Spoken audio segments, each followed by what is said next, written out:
So this channel is not meant to be really formal, and it's not really meant to be just all about me. It's meant to be about the process. And for me, this is incredibly important now because I would say that I'm definitely on a journey of rediscovering me to a degree, or I guess kind of like rediscovering my way back to me. And so I want to talk a little bit about kind of the process and whatnot that I've gone through that has kind of led to me creating this channel in this season that we're kind of in right now. So in 2015, I was getting ready to graduate with my master's degree. And, I knew that I wanted to start a business, and I knew, I needed help. And so I had stumbled upon, the Right Brain business plan, and it was really helpful. And I was kind of all in, and it was, giving me so much time and space to think about the kind of life that I wanted to live and think about what I wanted to do and what I wanted my life to look like. And that's not to say that it was just in 2015, because, even in grad school, I had taken a class where it was sort of the same thing, but that was much more about life coaching, which, although is interesting to me, it wasn't necessarily what I wanted my whole life to be. But, it was helpful in that it walked us through the process. And, even that, I would say, got me started more on thinking about where my life needed to be.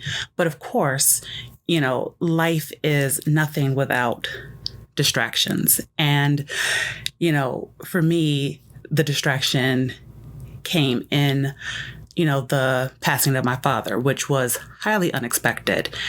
And it kind of threw me a little bit for an emotional loop just because it was unexpected. But one thing that I've noticed, and I do believe that it's kind of a trend for a lot of people's lives, especially when you are walking a path that may seem different from what other people,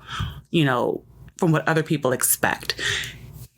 Distractions just kind of get in the way. And so for me, that was kind of like the first distraction. So everything that I had been thinking about, everything that I had been doing, it just kind of stopped in that moment because, there was that emotion to deal with. There was the graduating aspect to deal with. It was the, more what's the next step, because everyone expects you to just get a job and put out applications and, look at your resume.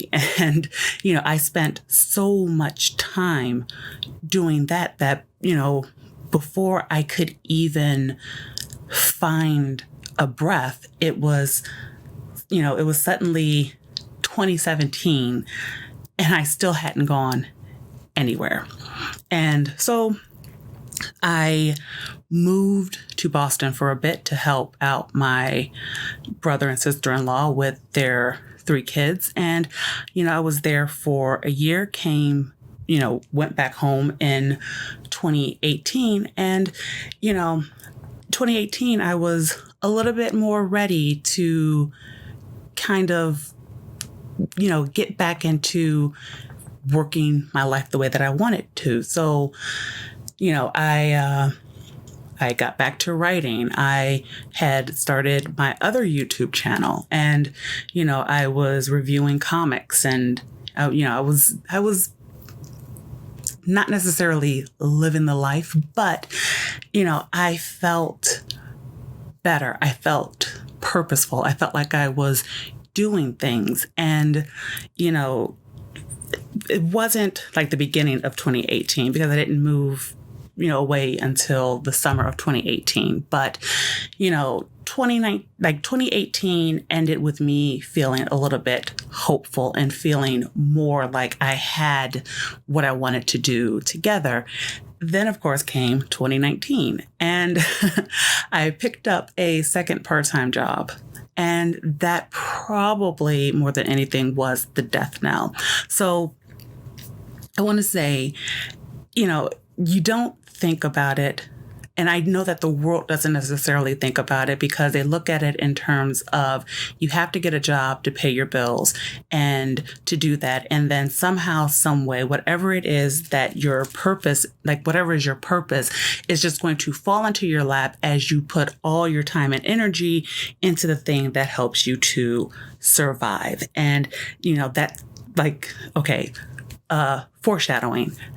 That's kind of why it kind of goes into the name of this channel. So, I was in survival mode. I was taking jobs because, it was expected.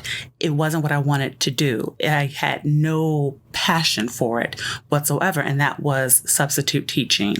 And, I ended up in a job where it pretty much became full time because they didn't have a teacher. So I ended up being that teacher for the rest of the year. And it made me miserable. I mean, just absolutely miserable. And so in that misery, it's amazing how like one or two things happens. You either, like, you will always find yourself at a crossroads, but when you find yourself at that crossroads, you have one or two choices. You either take the choice of you just kind of like buy in and say that, okay, this is just how life is going to be. And you keep the job no matter how it makes you feel. And, you take your misery and you just say, okay, but at least it comes with a paycheck that allows me to pay for my bills and whatnot. And you do it that way. Or you say something has to change. Something has to be different. I can no longer allow my soul to be killed. Now, I knew that I did not want my soul to be killed because part of the reason I ended up in grad school was the fact that I was working full time in an office, and that was killing my soul. I mean, total death of soul, like no creativity or anything. It was the most miserable time that I had had to date. And so doing the substitute teaching really kind of reminded me of that because by the time I would get home, the plans that I had had at the start of 2019, because, in 2018, I was doing the videos, I was doing the reading, I was doing, all of that. I was getting into the writing. I was, I had had a whole plan for 2019, and that one substitute teaching job just literally killed all of that because by the time I got home, I had no energy for anything. It was that soul draining. And so the summer of 2019, I had to be confronted with the place that my life was. I kept telling people that I was tired of having my soul killed. I couldn't go back through the breaking process that I had been going through because I was a complete broken mess when I was in grad school. And I knew that I didn't want that to happen again. So, summer 2019, I was back at that crossroads, and it was essentially, what is your life going to be? Like, are you going to keep going down this road of allowing yourself to be distracted by things that ultimately you're not passionate about, is not important enough to you, that is going to take you further away from your dreams? Or are you going to pursue what is your calling? And it probably helped that I had read a couple of things, one of which was actually a fat loss manual. And, it talked about two doors, and, it talked about, like essentially the kind of people that you hang out with. And it made a lot of sense because it was a matter of, if I was going to go down this road of being me and doing what I felt called to do and doing what was going to give me purpose in life, that meant cutting off ties with the other part. It meant cutting ties with that kind of past. That meant possibly being at odds with people that I loved. It meant, sticking to my guns. It meant, not making money because I quit that substitute teaching job. And then, in October, I ended up leaving the other one. Now, I don't mind saying that I'm a Christian, and that's part of the reason why I ended up leaving those positions. But it kind of made a point to me that life is a risk.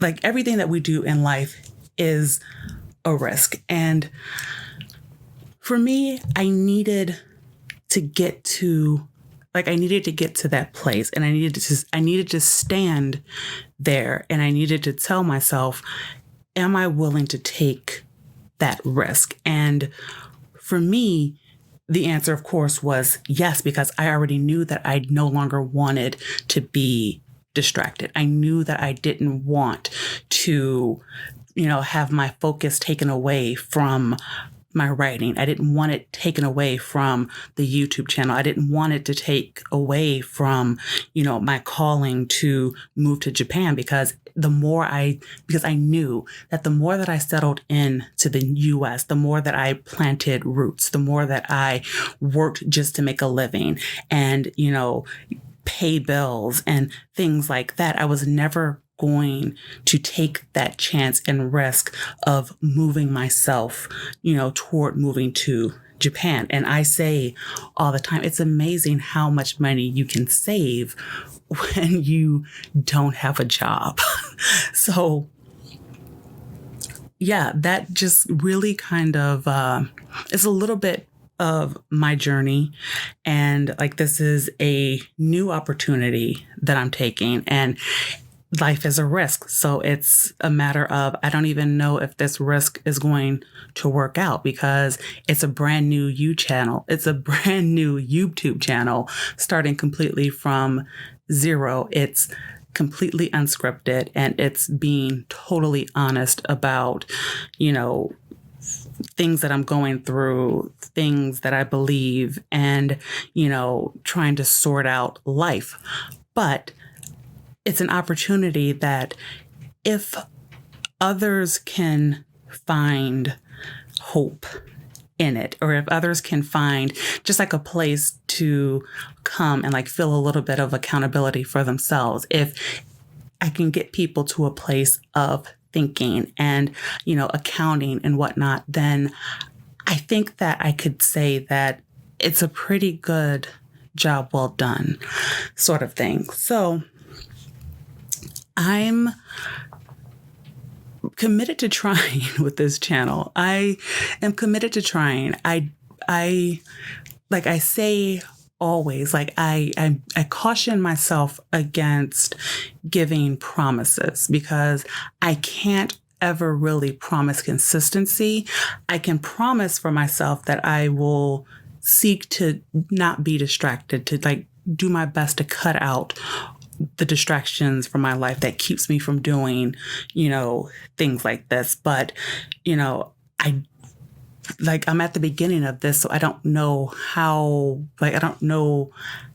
much I want to give to this quite, at the beginning, because I still have the other channel and I have a podcast, and, but I do believe that things like this are important. Time will pass. And I do kind of believe that I don't ever want there to be a time where I regret not taking a chance that I could have taken. And if it doesn't work out, then at least I tried. And I think that that's probably a good place to be. So again, that's the commitment that I can give, that I will, seek to do the channel. I'll seek to upload. I will seek to just kind of like firm up things. And, I really, really, really hope and pray that for those that decide to join in, that this is something that will be beneficial to you. And, that's kind of the place that I'm at. So hit the like button, hit the subscribe button. I have no idea how notifications work nowadays with YouTube, but I'm sure you can hit that bell and toggle whatever needs to be toggled to get notified about uploaded videos on this channel. And other than that, I will see you on the next video. Bye.